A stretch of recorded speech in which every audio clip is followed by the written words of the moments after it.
मला कन्फर्म कराल सुरू करायच्या आधी म्हणजे सगळे आलेत ना हे बघणं महत्वाचं आहे. आणि कोणाला उशीर होत असेल तसं फक्त सांगा.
सावंत सर, मग आपण सुरू करायचंय का?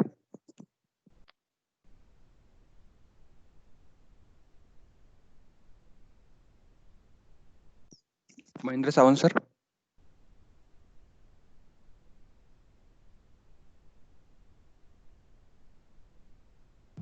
एक मिनिट, मी फोन लावतो त्यांना. ठीक आहे.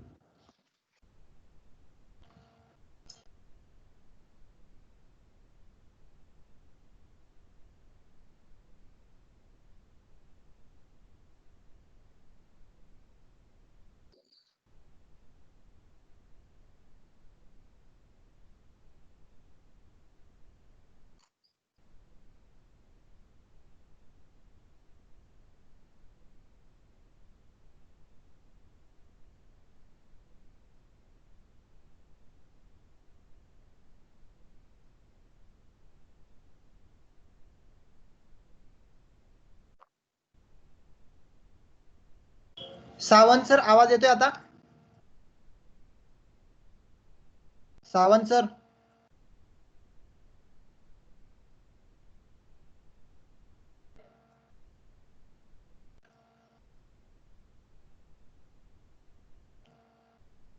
Sawant sir. Anyways Mahendra sir, मला तुम्ही सांगा की किती पार्टिसिपंट्स आता आलेत, आपण सुरू करू, कारण 12 वाजून 4 मिनिटं पण झाल्यात. बरोबर.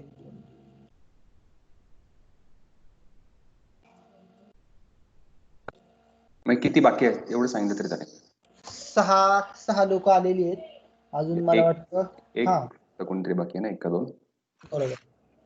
ओके, येतील ते, आपण सुरुवात करूया. चालेल. रणजित सर, आपण सुरुवात केली तर चालेल ना? हो हो, चालेल. ओके, ठीक आहे.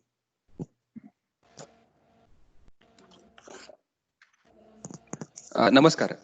मी सचिन पुणेकर, माझ्या टीमच्या वतीनं आणि विज्ञान आश्रमच्या वतीनं आजच्या ह्या सत्रामध्ये किंवा प्रशिक्षण कार्यक्रमामध्ये आपलं स्वागत करतो.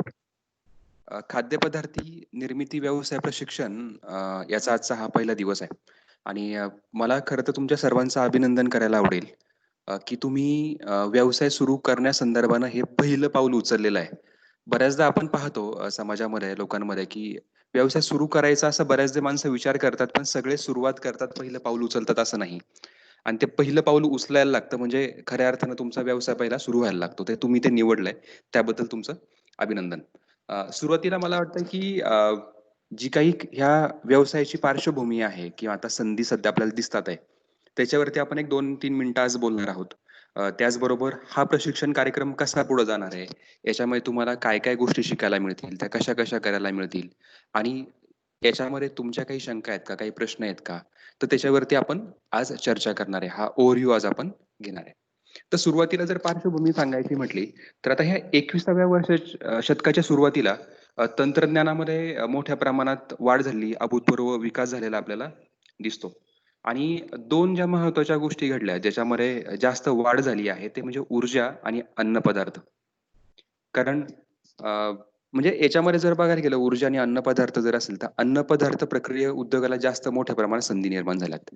आपण आता बघतोय की लोकसंख्या दिवसेंदिवस नक्की वाढत चाललेली आहे आणि ती वाढणारच आहे. ती काही थांबणार नक्कीच नाहीये. त्यामुळं मग त्यांना अन्नपदार्थ पुरवणं ही एक महत्त्वाची गरज असणार आहे आणि याच्यासाठी काहीतरी शाश्वत सोर्स तयार झाला पाहिजे, जेणेकरून ही मागणी जी असणार आहे अन्नाची, ती पूर्ण होऊ शकेल आणि जग त्याच्याकडे दुर्लक्ष नक्कीच करू शकत नाहीये. जगाच्या लेव्हलला फूड इंडस्ट्रीचा जर विचार करायचा झाला, तर भारताचा ह्या उत्पादनाच्या बाबतीत किंवा अन्नपदार्थ उत्पादन आणि प्रक्रियेच्या बाबतीत दुसरा क्रमांक लागतो. इतक्या मोठ्या प्रमाणात भारतामध्ये अन्न प्रक्रिया होतीये. पहिला क्रमांक अर्थात चीनचा त्याच्यामध्ये आहे लोकसंख्या किंवा बाकी सगळा विचार करता. आणि खरं तर ह्या खाद्यपदार्थ निर्मिती व्यवसायाची सुरुवात आपण आपल्या गावापासून पण नक्की करू शकणार आहे. असं नाही की शहरामध्येच असला पाहिजे. कारण याचा जर थोडासा तुम्ही विचार करायला लागला, तर तयार केलेले अन्नपदार्थ शहरी भागातच विकले जातात किंवा खाल्ले जातात, तर असं काही राहिलेलं नाहीये.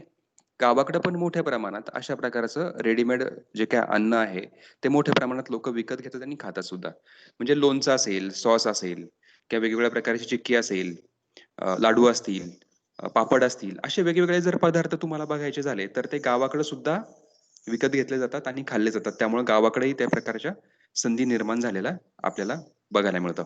फक्त भारताचा जर थोडासा विचार केला ना, की बाजारपेठ साधारणतः किती मोठी असू शकणार आहे. तर काही तज्ञ असे सांगतात, की भारताचा जर विचार करायला गेलं, तर पुढच्या 10 वर्षामध्ये हे जे काही अन्न पदार्थ प्रक्रियेची किंवा ही जी गरज आहे, ही दुप्पट होणार आहे. आत्ता जितकी आहे, म्हणजे तितक्या पटीनं मोठ्या संधी आता उपलब्ध होणार आहेत. त्यामुळं आपल्यासारखे व्यावसायिक किंवा बाकी लोकं सुद्धा फूड इंडस्ट्रीमध्ये मोठ्या प्रमाणात आता इन्व्हेस्टमेंट करू बघतात आहे. आणि आता जर आपण कोरोनाचा थोडासा विचार करायला गेला, आत्ताची ही सगळी परिस्थिती गेल्या 4 महिन्यात, तर याच्यामध्ये तुम्हाला स्वतःला किंवा जगाला मोठ्या प्रमाणात जाणवलं, की असे कोणते व्यवसाय आहेत, जे खऱ्या अर्थानं बंद पडले किंवा इतक्या अवघड परिस्थितीमध्ये सुद्धा ते चांगल्या प्रकारे चाललेत. तर आता हे टेलिकम्युनिकेशन ही इंडस्ट्री सोडली, तर दुसरी इंडस्ट्री जर बघायला गेली, तर फूड इंडस्ट्री आहे. अन्न ही सगळ्यांची मूलभूत गरज असल्यामुळं ही इंडस्ट्री बंद झालेली नाही. तिला नेहमीच पुरवठा करावा लागणार आहे. त्याला नेहमीच चालू राहायला लागणार आहे. त्यामुळं ही इंडस्ट्री एक महत्त्वाची आहे, जी कधीच बंद पडणार नाही. मागणी कधीच कमी होणार नाही. त्यामुळं याच्यामध्ये मोठ्या संधी निर्माण झालेल्या आपल्याला बघायला मिळतात.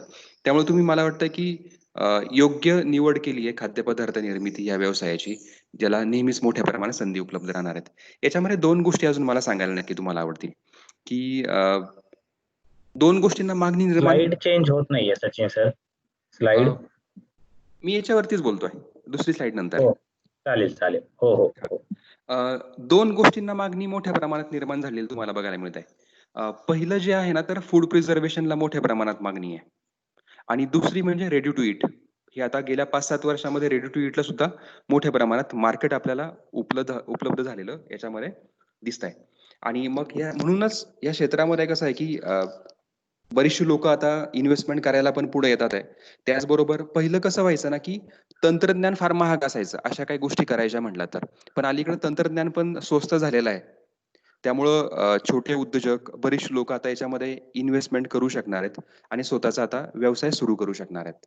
तर ही झाली थोडक्यात पार्श्वभूमी, की जागतिक लेव्हलला काय चाललेलं आहे, सध्या किती मोठ्या प्रमाणात खाद्यपदार्थ व्यवसायाची किंवा त्या प्रकारच्या मागणी मोठ्या प्रमाणात बाजारपेठेमध्ये असणार आहे. आणि कोरोनासारख्या ह्या अशा बिकट परिस्थितीमध्ये सुद्धा पदार्थ निर्मिती व्यवसाय किंवा ही इंडस्ट्री कशी आहे, ती कशाप्रकारे चांगल्या प्रकारे चालू झालेली आहे. ही थोडीशी पार्श्वभूमी होती. आता हे प्रशिक्षण कसं असणार आहे किंवा प्रशिक्षणाची वैशिष्ट्य काय असणार आहेत? मला ते सांगायला नक्कीच आवडतील. अ, व्यवसाय तुम्हाला प्रत्येकाला वेगळा वैयक्तिक सुरू करायचा आहे. त्यामुळे प्रत्येकाला वैयक्तिक मार्गदर्शन फार गरजेचं आहे. तर याच्यामध्ये प्रत्येक व्यक्तीला एक मेंटॉर असणार आहे आणि तो तुम्हाला मग तुमच्या सगळ्या प्रोसेसमधनं प्रशिक्षणामध्ये किंवा नंतरही तुम्हाला मेंटरिंग करेल, मार्गदर्शन करेल, तुमच्या अडचणी सोडवायचा प्रयत्न करेल आणि तुमचं प्रशिक्षण पूर्ण होणार आहे याच्यामध्ये. अ, प्रात्यक्षिक व सराव ह्या दोन्ही गोष्टी महत्त्वाच्या आहेत. जरी आत्ता आपण ऑनलाईन भेटत जरी असलो, तरी तुम्हाला घरी बरीचशी प्रात्यक्षिकं करायला मिळणार आहेत. त्यात तुमच्या काही बेसिक कॉन्सेप्ट्स क्लिअर होतील. काहींच्या रेसिपी पण तयार होतील आणि तुम्हाला प्रॅक्टिकल करायला मिळेल. त्याचबरोबर उरलेलं प्रशिक्षण जे घरी करता येणार नाहीये, त्यासाठी तुम्हाला आमच्या कॅम्पसला येता येणार विज्ञान आश्रमच्या पाबळला आणि तिथं आपण त्या बाकीच्या गोष्टी पूर्ण करणार आहोत. या प्रशिक्षणामध्ये वेगवेगळे यशस्वी उद्योजक पण आपल्यासोबत असणार आहेत. ज्यांनी व्यवसाय सुरू केला आणि मग त्यांच्याशी तुम्हाला संवाद साधता येणार. तुमचे काही प्रश्न असतील, ते विचारता येणार आहेत. ते आपल्याला त्यांचं मार्गदर्शन किंवा त्यांचे अनुभव आपल्याला सांगणार आहेत. त्याचबरोबर याच्यामध्ये जसं लिहिलंय, की विज्ञानाश्रम येथे खाद्यपदार्थ निर्मितीच्या आवश्यकतेनुसार प्रशिक्षण जे मी तुम्हाला सांगितलं. याच्यामध्ये अजून एक महत्त्वाची गोष्ट आहे, की विज्ञानाश्रममध्ये फूड टेस्टिंग लॅब सुद्धा आहे. कोणती रेसिपी फायनल करताना किंवा त्याचं चेकिंग करताना, तर ह्या लॅबचाही फायदा तुम्हाला घेता येणार आहे आणि तुमची रेसिपी एकदम पक्की करता येणार आहे. त्याच्यामध्ये पण मदत मिळेल. पुढे जाताना तुम्हाला भांडवल उभारणीसाठी पण जर काही मदत आवश्यक असेल, त्याच्यामध्ये मग बँकेचा प्रस्ताव तयार करणं असेल, याच्यामध्ये सुद्धा तुम्हाला ती मदत आमच्याकडनं केली जाणार आहे. आणि मग ट्रेनिंग झालं, भांडवलाचा प्रस्ताव तयार झाला आणि जेव्हा तुम्हाला व्यवसाय सुरू करायचा आहे, तर मग कोणतं तंत्रज्ञान वापरावं, सुरुवात कशी करावी, तर या संदर्भानं सुद्धा आम्ही तुम्हाला हँड होल्डिंग सपोर्ट देणार आहे. हा तुमची एक बिझनेस सायकल किंवा साधारणतः 10 ते 12 महिन्यापर्यंत तुम्हाला हा सपोर्ट मिळणार आहे. कारण प्रशिक्षणानंतर खरी गरज तुम्हाला सपोर्टची नंतरच लागणार आहे. तुम्ही इन्व्हेस्टमेंट करणार आणि हळू पुढे जाणार आहे. त्याच्यामध्ये सुद्धा मी हँड होल्डिंग आणि ऑन फील्डला मी तुम्हाला सपोर्ट देतोय. आता ह्या कोर्समध्ये तुम्ही काय-काय शिकणार आहे?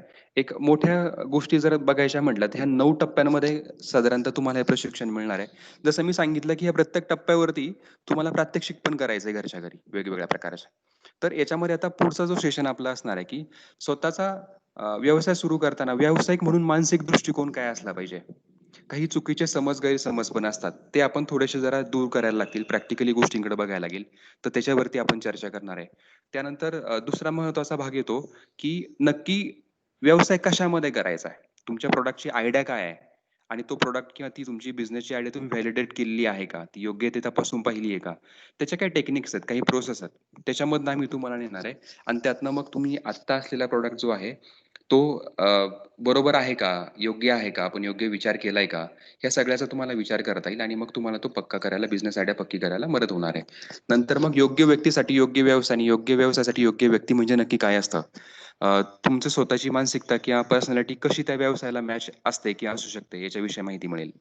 मार्केट सर्व्हे पण एक महत्त्वाचा आहे. मार्केटचा अंदाज घ्यायला लागेल, की किती मोठ्या प्रमाणात आहे, लोकांना काय हवं आहे, तुमच्याकडे खास काय असणार आहे, तुम्ही कशाप्रकारे लोकांना पर्यंत पोहोचणार आहात, मार्केटिंग करणार आहात, ह्या गोष्टी तुम्हाला याच्यामध्ये शिकायला मिळतील आणि त्या स्ट्रॅटेजीज कशा तयार करायचा त्याची मदत तुम्हाला याच्यामध्ये मिळेल.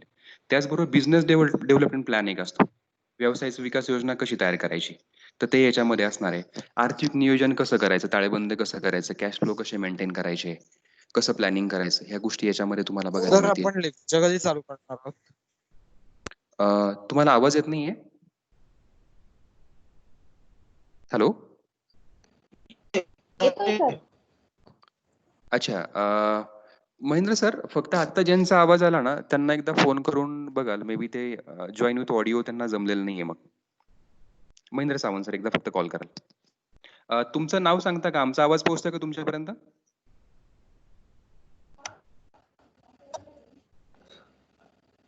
सावंत सर, एकदा फक्त बघा. अनम्यूट आपण झाल्या हां, तुम्ही त्यांच्याकडनं तसं काय आली नाही. ओके. सावंत सर, ते चेक करा. तोपर्यंत आपण पुढे जाऊया, म्हणजे कोणाचा वेळ नको जायला. त्यानंतर प्रस्ताव तयार करण्याचं मी सांगितल्याप्रमाणे त्याच्यामध्ये आहे. लायसन्स कोणते लागतात, ते कसे मिळवता येतील, लेबलिंग, पॅकिंग कसं असलं पाहिजे, तर ह्याविषयी पण तुम्हाला मार्गदर्शन मिळणार आहे आणि मार्केटिंग आणि जाहिरात कशी करायची. तर ह्याही गोष्टींचं प्रशिक्षण तुम्हाला ह्या पूर्ण प्रशिक्षण कार्यक्रमामध्ये मिळणार आहे. तर ह्या मोठ्या गोष्टी आहेत. याच्या व्यतिरिक्त जेव्हा कुठं आपल्याला तुम्हाला वेगळा मुद्दा असेल, त्याच्यावरती पण तुम्हाला मार्गदर्शन याच्यामध्ये आपण करणार आहे. आणि पुढं जर जायचं म्हटलं, तर आता हे आपण मॅनेजमेंटचं बघितलं. ॲडमिनिस्ट्रेशन लेव्हलला तुम्हाला काय-काय करायचं आहे. आता खाद्यपदार्थ निर्मितीमध्ये तांत्रिक प्रशिक्षण जे लागणार आहे, फूड प्रोसेसिंगसाठी आणि प्रोडक्शनसाठी, त्याच्यावरती मार्गदर्शन करायला आपल्यासोबत रणजित सर आहेत. ते फूडमध्ये एक्सपर्ट आहेत आणि जे याचं प्रशिक्षण आपल्याला देणार आहेत. तर रणजित सर आपल्याला याच्याविषयी थोडक्यात माहिती सांगतील, की आपण कसं-कसं याच्यामध्ये पुढे जाणार आहोत. हो. हा, माझा आवाज येतोय ना? हो, येतोय. येतोय. हा. तर आता सचिन सरांनी सांगितल्यासारखं फूड प्रोसेसिंग हे तसं मोठं फील्ड आहे. अन्न प्रक्रिया असं आपण त्याला म्हणतो. आणि फूड प्रोसेसिंग मध्ये स्कोप पण भरपूर आहे. म्हणजे फूड प्रोसेसिंग मोठं फील्ड आहे असं म्हटलं तर आपण असं बघू शकतो की अगदी चहा बनवण्यापासून, म्हणजे आपण जर का मिल्क प्रोसेसिंगचा विचार केला तर आधी चहा बनवण्यापासून ते चहाचं रेडी मिक्स बनवण्यापर्यंत असं इतकी व्हरायटी फूड प्रोसेसिंग मध्ये आहे. तर आपल्याला त्याचं टेक्निक पण शिकायचंय. कारण आपण जेव्हा मार्केट सर्व्हे करू, आपण जेव्हा आपलं रिसोर्स मॅपिंग करू, की आमच्याकडे ह्या गोष्टी अवेलेबल आहेत, किंवा मगाशी सचिन सर म्हटले तसं की माझी आवड काय आहे. म्हणजे आता अगदी मागच्याच ट्रेनिंगमध्ये मागचं ट्रेनिंग एक 3 आठवड्यापूर्वी संपलेलं आहे, की जे असंच ट्रेनिंग होतं. म्हणजे आता जसं आपण ऑनलाईन बोलतोय तसं, आणि आता त्या लोकांचं ऑन फील्ड किंवा विज्ञान आश्रमच्या कॅम्पसवरचं शेड्यूल आम्ही त्यांना देतोय. पण काही जणांनी जसं की आमच्याकडे ट्रेनी होत्या स्वाती म्हणून कराडच्या, त्यांचं ह्या सगळ्या टेक्निक बोलल्यानंतर, सगळं मॅपिंग केल्यानंतर आम्ही असं बघितलं की किंवा त्यांनीच आम्हाला सांगितलं खरं तर, की त्यांना बिर्याणी बनवण्यामध्ये किंवा त्यांचे स्किल सेट किंवा त्यांची स्ट्रेंथ ही चांगल्या प्रकारची बिर्याणी बनवणं ही आहे. आणि मग बिर्याणी बनवणं जर का त्यांची स्किल सेट असेल आणि त्याला जर का मार्केट डिमांड असेल, तर मग आपण त्याच्यामध्ये कुठलं तंत्रज्ञान वापरू शकतो, आपला बिझनेस प्लॅन कसा असू शकेल, त्यात नाविन्य काय असू शकेल, ह्या गोष्टी फायनलाइज करून त्यांनी त्यांचा आता व्यवसाय सुरू पण केला. तर बिर्याणी बनवताना ती रेसिपी परत परत तशीच रिपीट होण्यासाठी आपल्याला तंत्रज्ञानाची मदत काय घेता येईल, हे जर का आपण विचार केला तर आपल्याला मग काही गोष्टी ह्या नव्याने शिकून घ्यायला लागतील. आणि आपण जे आता खाद्यपदार्थ बनवतो, ह्याच्यामध्ये तुम्हाला अशा प्रकारच्या टेक्नॉलॉजी किंवा अशा प्रकारचं नवीन तंत्रज्ञान सगळीकडे दिसेल. म्हणजे अगदी साधं मगाशी म्हटलं तसं अगदी साधं हॉटेल असेल किंवा मोठी फूड प्रोसेसिंग इंडस्ट्री असेल, प्रत्येक जण आजकाल काही ना काही तंत्रज्ञान वापरत असतो. आणि हे तंत्रज्ञान का वापरायला लागतं? एक तर सुरुवातीला हे तंत्रज्ञान आपण एक 15-20 वर्षाच्या आधीचा जर का विचार केला, तर हे तंत्रज्ञान इतक्या सहजासहजी उपलब्ध नव्हतं. ते शिकण्यासाठी इतक्या सहजासहजी गोष्टी उपलब्ध होत नव्हत्या. त्याचं बरंचसं तंत्रज्ञान हे इम्पोर्ट करायला लागायचं. बाहेरच्या देशातनं आपण आयात करायचो. त्यामुळे त्याची किंमत फार जास्त होती. त्यामुळे ते सामान्यांपर्यंत पोहोचत नव्हतं. पण आता ते तंत्रज्ञान उपलब्ध झालेलं आहे. दुसरी गोष्ट म्हणजे हे तंत्रज्ञान आता उपलब्ध झाल्यानंतर त्या गोष्टी लोकांपर्यंत पोहोचायला लागल्यानंतर त्याची आवड तयार व्हायला लागलेली. त्यामुळे त्या प्रकारच्या वस्तूंची डिमांड वाढायला लागलेली. तर असं कुठलं तंत्रज्ञान आहे की जे आपण शिकू शकतो आणि ते फूड प्रोसेसिंग इंडस्ट्रीमध्ये वापरलं जातं? तर खरं तर हे खूप सोपं आहे. म्हणजे ह्याच्यासाठी काही खूप मोठे कन्सल्टंट नेमायची किंवा कोणाला खूप पैसे देण्याची अजिबात गरज नसते. तर मुख्य करून आता जे तुम्हाला स्क्रीनवर दिसतंय तशा 5-6 प्रकारेच हे तंत्रज्ञान विभागलेलं आहे किंवा हे 5-6च मुख्य प्रकार आहेत. त्याच्यामध्ये आपण जसं डीप डाऊन जाऊ किंवा जसा जास्त अभ्यास करू, त्यातले बारकावे आपल्याला समजतात आणि मग त्याचे परत उपविभाग होतातच. पण आपण ह्या 5-6 गोष्टी जर का समजून घेतल्या, तर मग आपल्याला त्यातलं कुठलं तंत्रज्ञान वापरायचंय, कुठल्या ह्याला जास्त स्कोप आहे, आपली जी बिझनेसची आयडिया आहे ती ह्यात कुठल्या तंत्रज्ञानात बसते, किंवा आपल्याकडे जे काही रॉ मटेरियल अवेलेबल आहे त्यासाठी आता कुठलं तंत्रज्ञान जास्त उपयोगी पडेल, ह्या सगळ्याचा आपल्याला विचार करता येतो. तर ह्या कुठल्या 5-6 गोष्टी आहेत? एक तर शुगर सिरप प्रोसेसिंग आहे किंवा शुगर सिरप प्रिझर्वेशन पण त्याला म्हणतात. म्हणजे तुम्ही जर का बघितलं आपल्या घरातल्या बऱ्याचशा गोष्टी ज्या की आपण विकत आणतो अन्नपदार्थातल्या, ह्यातला एक मोठा गट साखर टाकून प्रिझर्व केलेला असतो. जॅम असेल, जेली असेल, सॉस असेल, कॅन्डी असतील, चॉकलेट्स असतील, या सगळ्यामध्ये तंत्रज्ञान काय वापरलेलं असतं, तर ते साखर वाढवणं आणि त्याला प्रिझर्व करणं, त्याचं संरक्षण करणं. दुसरं आपल्याला माहिती आहे की आपण पारंपरिक पद्धतीनं लोणची, मसाले भरपूर वापरतो. तर तो पण एक मोठा गट आहे. आजकाल ड्रायिंग वरती बरेचसे प्रश्न येतात किंवा बऱ्याच लोकांना इंटरेस्ट असतो. कारण ड्राय प्रॉडक्ट खाणं, रेडी मिक्स प्रॉडक्ट खाणं ह्याचा आता कल वाढलेला आहे. आणि आपल्याला माहित आहे की आपल्या आजूबाजूला बराचसा रॉ मटेरियल वाया जात असतो आणि अगदी सोप्या पद्धतीनं तो वाळवून प्रिझर्व करून वापरता येतो. तर त्याच्याविषयी आपण बोलणार आहोत. बेकरी हा एक मोठा गट आहे. बेकिंग करणं, कुकीज करणं, खास करून शहरामध्ये किंवा अगदी छोट्या गावांमध्ये पण आता त्याला डिमांड वाढलेली आहे. पर्सनलाइज केक मिळतात, पर्सनलाइज चॉकलेट मिळतात. त्यानंतर हेल्दी बेकरी, हेल्दी कुकीज ह्याच्यावरती आता अवेअरनेस खूप वाढतोय, की जे साधे-सुधे बेकरीचे पदार्थ आहेत ते खाण्याकडे लोकांचा कल कमी व्हायला लागलेला आहे. त्यात साखर जास्त असते, मैदा असतो, प्रिझर्वेटिव्ह असतात, रंग असतात, त्यामध्ये अनसॅच्युरेटेड फॅट्स असतात. तर मग ह्या सगळ्या गोष्टी टाळण्यासाठी बेकरीमध्ये नाविन्य काय आणता येईल, त्याच्यातले जे काही ड्रॉबॅक्स आहेत ते कमी करून आपल्याला तो पदार्थ चांगला बनवता येईल का, ह्याचं पण बरंचसं तंत्रज्ञान उपलब्ध आहे.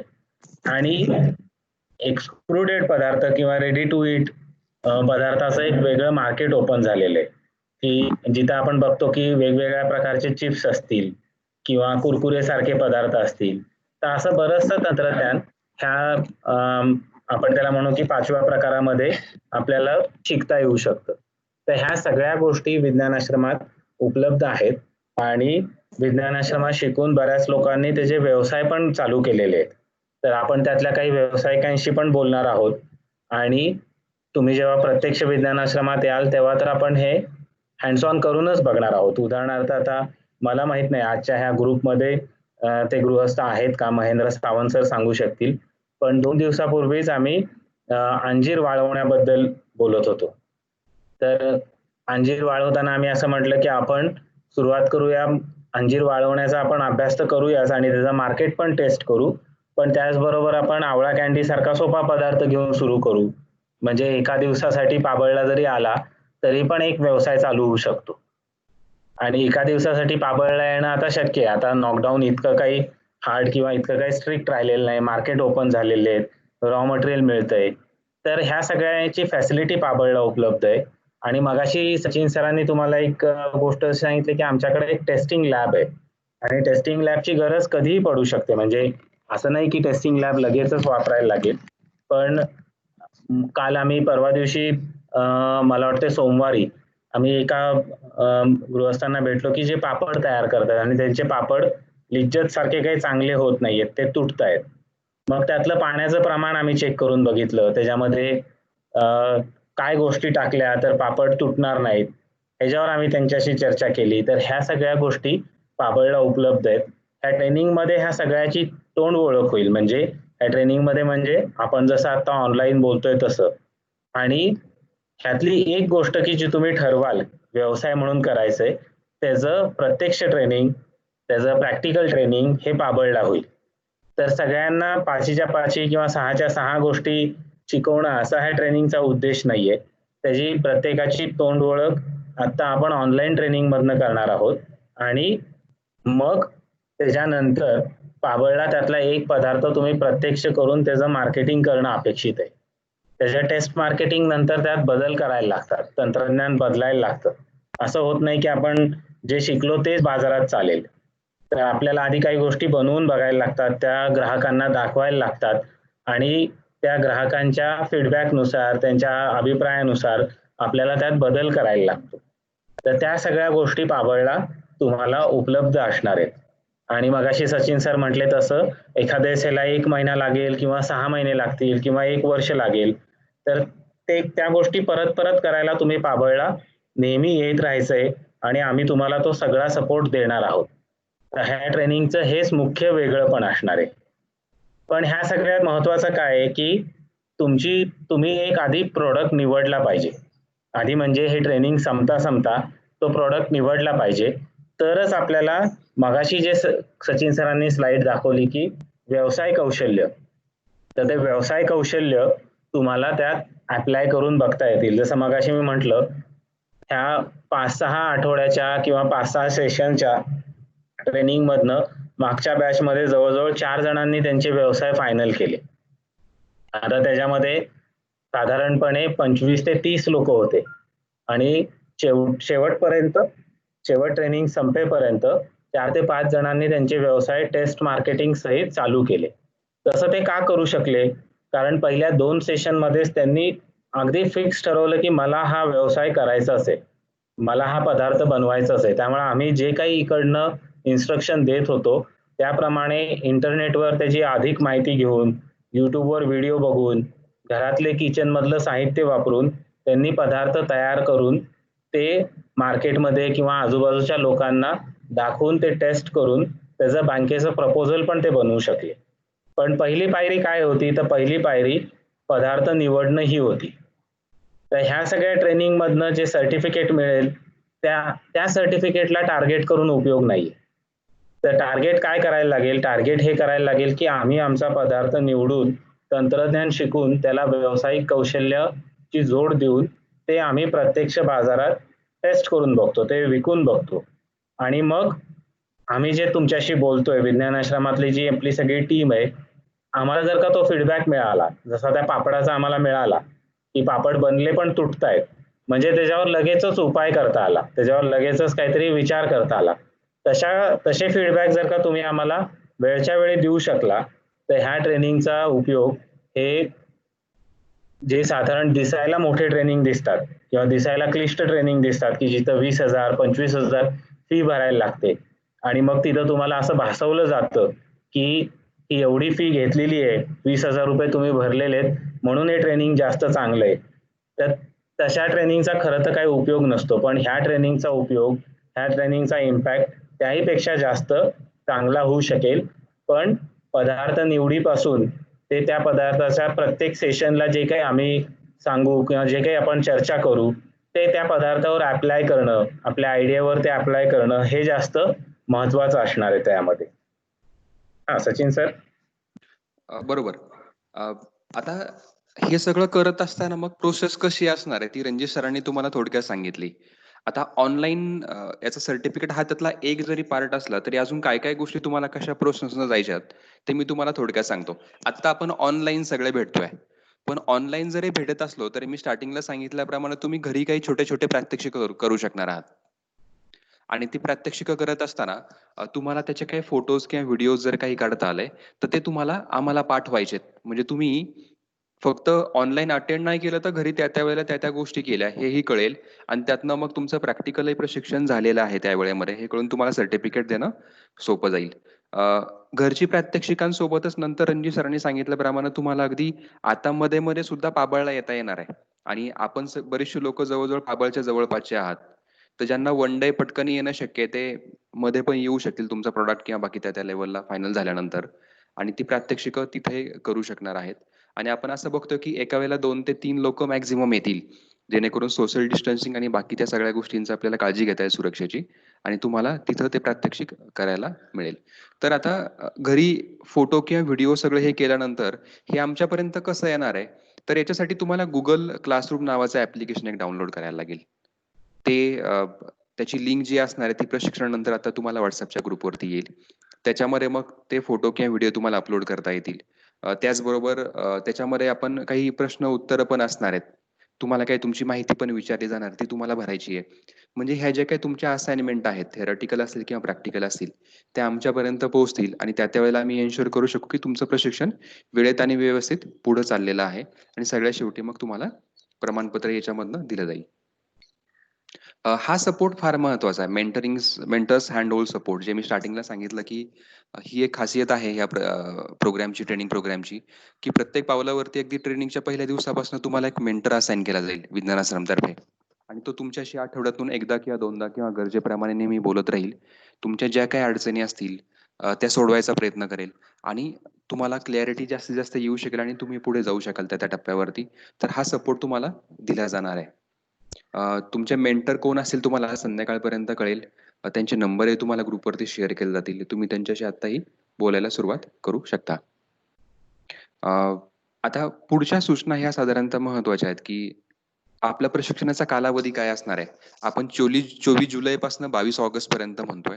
कारण याच्यामध्ये प्रात्यक्षिकं पण तुम्हाला बरीचशी करायची आहेत. काही मार्केट सर्व्हे असतील, वेगवेगळ्या गोष्टी तुम्हाला त्या वेळेला करायच्या आहेत आणि पुरेसा वेळ त्याला दिला पाहिजे. 4 दिवसात लगेच संपून नाही चालणार आहे. कारण आपल्याला सगळ्या गोष्टी करत पुढे जायचं आहे आणि तुमचे सगळे प्रश्न सोडत पुढे जायचं आहे. तर 24 जुलैपासून आजपासून प्रोग्राम चालू झाला हा 22 ऑगस्टपर्यंत साधारणतः संपेल. आपलं पुढचं सत्र आत्ता जे असणार आहे ते 31 जुलैला असणार आहे. याच्यामध्ये साधारणतः उद्योजकता म्हणजे नक्की काय? त्याचे समज काय आहेत ते आपण बघणार आहोत. एक उद्योजक म्हणून तुम्हाला काय कसा विचार करायला पाहिजे? तुमच्या स्वतःच्या क्वालिटीनुसार तुम्ही बिझनेस कसा निवडू शकता? याच्याविषयी काही क्लूज आम्ही तुम्हाला त्या प्रोसेस त्याच्यामध्ये सांगणार आहोत. याच्यानंतर मला पुढची सूचना अशी सांगायची की तुमच्या सर्कलमध्ये जर काही लोकं असतील, ज्यांना आज जॉइन नाही करता आलं, तुम्ही त्यांना ट्रेनिंग प्रोग्राम रिकमेंड करू शकता आणि त्यांना नावनोंदणी करायला सांगू शकता. Google क्लासरूमची जी लिंक आहे ती तुम्हाला हे प्रशिक्षण झाल्यावरती पाठवण्यात येईल. आता याच्या आजच्या सेशनच्या शेवटाकडे जाताना मला फक्त तुम्हाला काही प्रश्न तुमच्या मनामध्ये आता टाकून ठेवायचे आहेत. त्याच्यावर तुम्ही आजच विचार करायला सुरुवात करा. त्याच्यावरती डिटेल माहिती आपण तिसऱ्या सत्रामध्ये घेणार आहे. ती आहे की तुमची आयडिया व्हॅलिडेशन, तुमचा बिझनेसची आयडिया काय आहे ती व्हॅलिडेट तुम्हाला करायला लागणार आहे. तर काही प्रश्न मे बी तुम्ही थोडे लिहून पण घेऊ शकता. तुम्हाला हे बघायला लागेल की कोणता बिझनेस सक्सेस होतो, यशस्वी होतो, तर समाजाची गरज काय ती बघायला लागते. तुमच्याकडे काय उपलब्ध आहे याला काही अर्थ नाहीये. तर समाजाची गरज काय आहे, तर तुम्ही जो काही बिझनेस करायचा म्हणताय, ती गरज नक्की काय आहे ती शोधायचा प्रयत्न करा आणि खरंच गरज आहे का ती बघायचा प्रयत्न करा. त्यानंतर ती गरज सोडवण्यासाठी काय करायला पाहिजे, हा एक प्रश्न असेल. तिसरा प्रश्न असा असू शकेल की मग हे करायला पाहिजे तर मग मी काय करू शकतो माझ्या बिझनेस थ्रू. तर याचं उत्तर तुम्हाला तुमच्या बिझनेसच्या आत्ताच्या आयडियामधनं मिळतंय का बघा. त्यानंतर मग सध्या उपलब्ध असलेले पर्याय काय आहेत, तो प्रॉब्लेम किंवा ती गरज पूर्ण करण्यासाठी किंवा प्रॉब्लेम सोडवण्यासाठी. आणि मग उपलब्ध जर असेल त्याच्यामध्ये कमतरता साधारणतः काय आहेत, कारण काहीतरी कमतरता असतील तर मग तुमच्या बिझनेसला वेगळी संधी निर्माण होते आणि मग तुमच्या बिझनेस थ्रू किंवा तुमच्या प्रोडक्ट थ्रू तुम्ही कोणती कमतरता दूर करणार आहात. यातनं तुम्हाला ह्या 4-5 प्रश्नातनं थोडीशी आयडिया यायला लागेल. तुमच्या सध्याच्या डोक्यात जो विचार असेल बिझनेसचा, तो तुम्ही व्हॅलिडेट करायला लागाल आणि याच्यावर डिटेल माहिती आपण तिसऱ्या सत्रात घेणार आहे. पण आता काही मध्ये तुम्हाला थोडासा वेळ मिळतोय. त्या प्रश्नांवरती थोडासा विचार करायला लागा. तुम्हाला जास्त क्लॅरिटी यायला लागेल. जेणेकरून आपण लवकर प्रॉडक्ट फायनल करून त्याच्यावरती पहिल्या 2-1 सेशनमधनंच आपण काम सुरू करू शकू. जेणेकरून शेवट होतपर्यंत तुमच्या बऱ्याचशा गोष्टी त्याच्यावरती झालेल्या असतील. तर आजच्या सत्रामध्ये हे सगळ्या गोष्टी तुमच्याशी शेअर करायच्या होत्या. आणि मग आत्ता तुमच्या मनात काही प्रश्न असतील, काही विचारायचं असेल तर तुम्ही विचारू शकता. विचारताना तुम्ही माईक अनम्यूट करा आणि एकेकाने तुमचे प्रश्न विचारले तरी चालतील.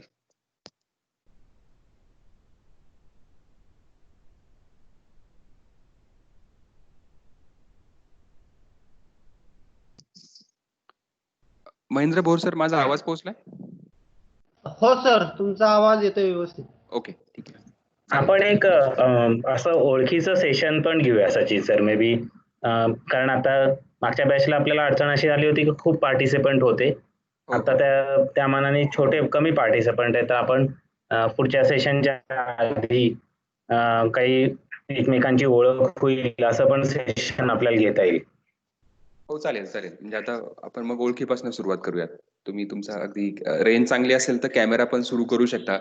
म्हणजे आपण एकमेकांना हा, बरोबर. इंट्रोड्यूस करून देऊ शकू, ओळख करून देऊ शकू. सुरुवात कोण करेल?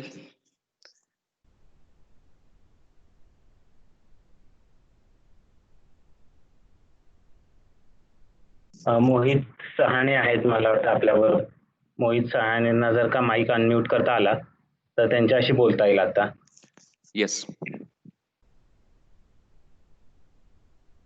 हो, नमस्कार. मोहित, माझं नाव मोहित शहाणे. हा, बोला ना.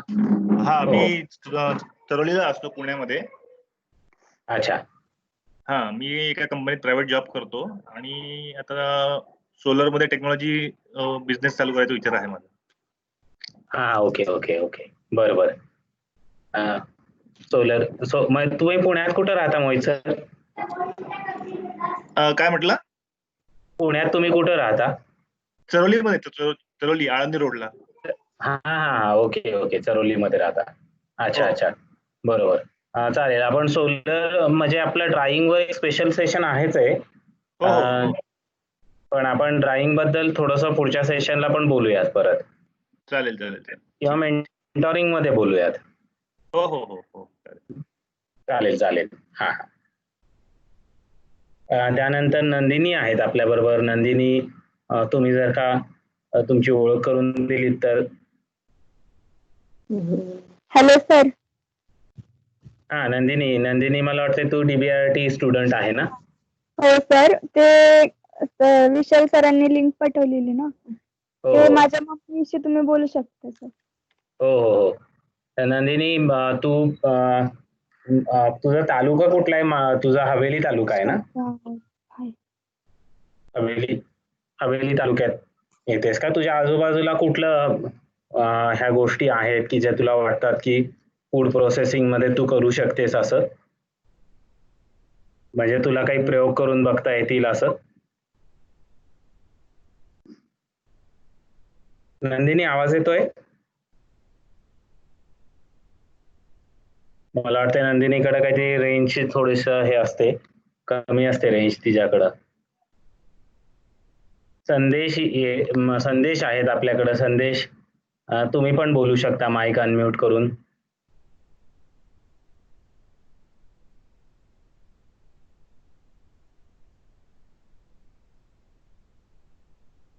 नंदिनीला मी म्यूट केलंय कारण तिचा आवाज येत नव्हता.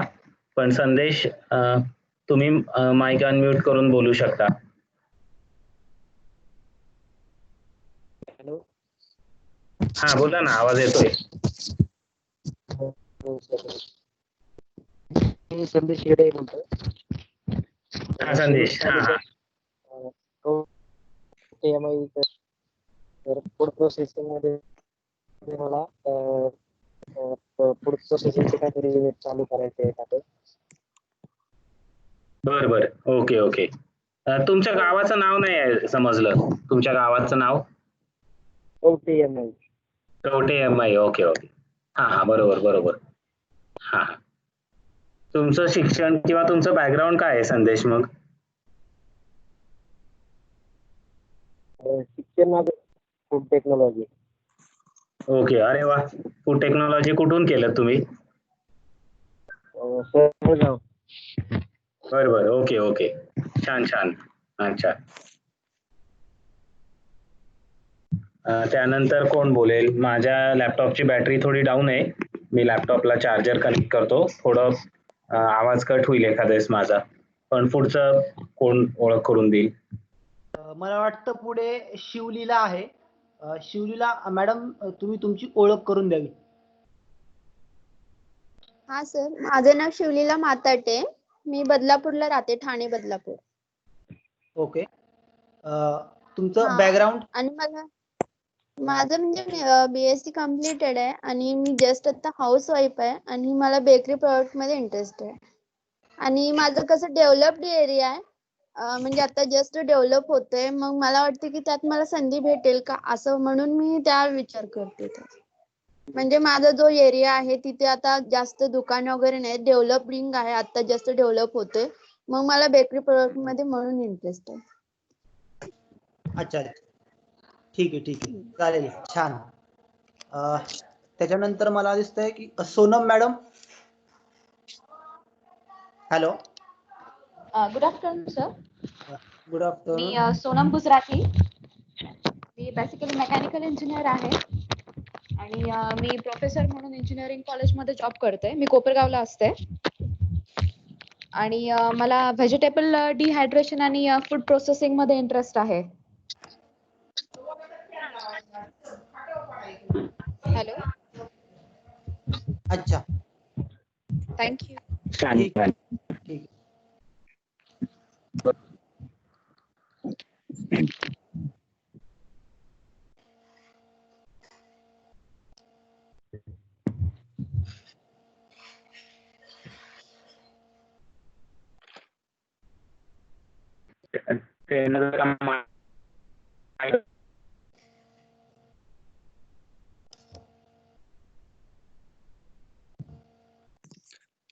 अजून कोणी बाकी राहिलंय का मग इंट्रोड्यूस करून द्यायचं?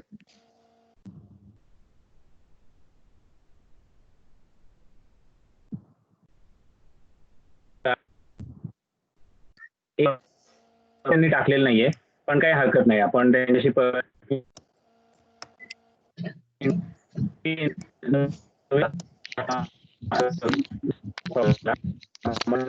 रणजित सर, तुमचा आवाज येत नाही.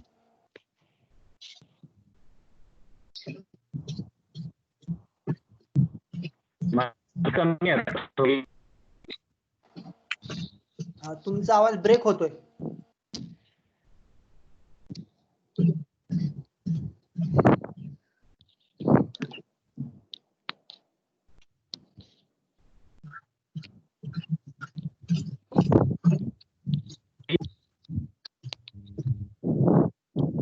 हा, सरांकडे बहुतेक नेटवर्कचा इश्यू दिसतोय. नाही, हरकत नाही. अजून कोणी आहे का ज्यांची ओळख करून द्यायची बाकी आहे? तुम्ही माईक स्वतः अनम्यूट करू शकता आणि तुमची माहिती थोडक्यात सांगू शकता.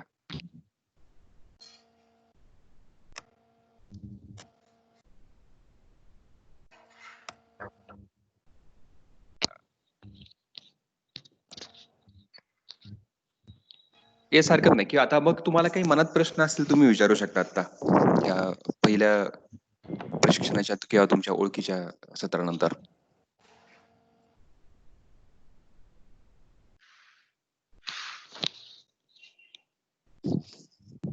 महेंद्र सर सर, माझा आवाज. माझं एक सजेशन होतं. हा, बोला ना. मायक्रोसॉफ्ट टीम्स पेक्षा झूम किंवा गुगल मीटवर सेशन्स नाही घेता येणार का? कारण ह्याच्यामध्ये चॅटचं ऑप्शन नाही आय थिंक मायक्रोसॉफ्ट ऑफिस हे मायक्रोसॉफ्ट टीम्स मध्ये. म्हणजे जर हा. कोणाला काही क्वेश्चन वगैरे असेल तर ते अनम्यूट असले तरी पण चॅट करून विचारू शकतात असं. येस, ऍक्च्युली ही लायसन कॉपी आहे आमच्याकडे अच्छा मायक्रोसॉफ्ट ओके टीमची. ओके हा, ओके ओके. म्हणून साधारणतः आहे. पण एनिवेज, पण हा मुद्दा महत्वाचा आहे तुमचा. मेसेज करता यायला पाहिजे. आपण जो सेपरेट जो व्हॉट्सअपचा ग्रुप केलाय, जे आता ह्या ट्रेनिंगमध्ये आहेत, तर आपण त्याच्यावरती करा. आम्ही तो पण पाहत राहू एका साईडला. म्हणजे चालेल असं नको चालेल. व्हायला की बोलायला वेळ कमी असल्यामुळे मग सगळ्यांना संधी नाही मिळाली, हा मग ते त्याचं चर्चा झाली नाही. तर आम्ही तो व्हॉट्सअपचा ग्रुप ऑन ठेवतो मोबाईलवरती आणि त्यातनं मग तुमचे प्रश्न घेत जाऊ. आपण व्हॉट्सअपचा ग्रुप वापरूया. ओके सर चालेल. येस, अजून कोणाची काही शंका आहे किंवा काही विचारायचं किंवा सांगायचं?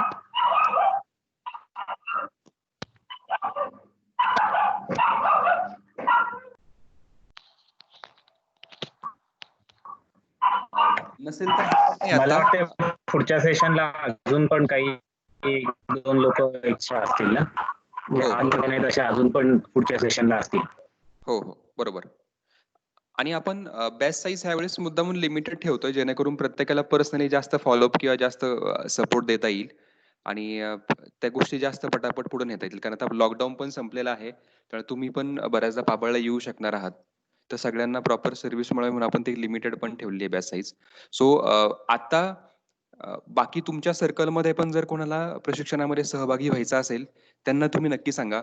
त्यांच्यासाठी हा पहिला सेशन आपण पुन्हा एकदा नंतर रिपीट करू फार्दर आणि मग एकत्रित त्यांनाही आपल्या सोबत आपण घेऊन जाऊ पुढे. आता काही प्रश्न नसतील तर मला वाटतं मग आपण थांबायला हरकत नाही. हा, कोणाला काही विचारायचंय का? अंकुश काहीतरी सांगत होते. अंकुश.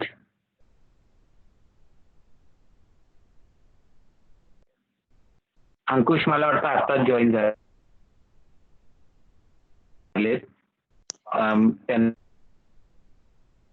त्यांना सेशन त्यांचं मिस झालं असेल, पण अंकुश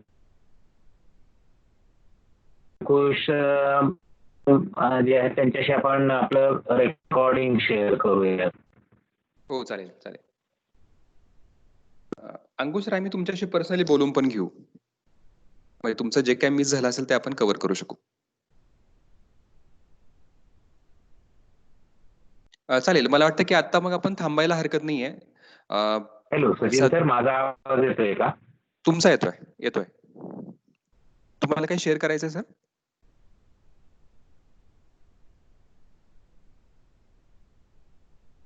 रणजित सर, तुमचा आवाज येतोय. आता येत नाही, म्हणजे मगाशी येत होता. नाही, काही नाही. नाही ना?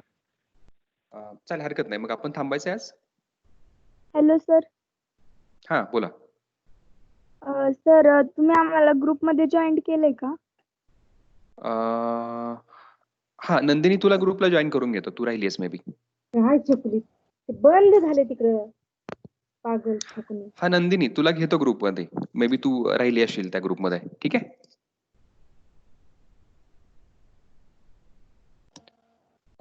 चालेल, काही हरकत नाही. आणि आता तुमच्यासाठी मेंटर नक्की कोण असू शकणार आहेत, त्याची नावं साधारणतः ग्रुपवरती आम्ही तुम्हाला देऊया आणि मग तुम्ही त्यांच्याशी कम्युनिकेशन आता सुरू करू शकाल.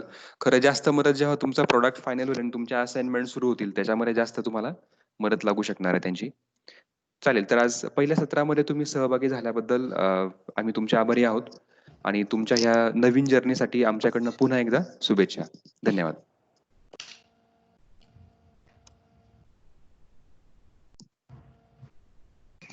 थँक्यू. थँक्यू.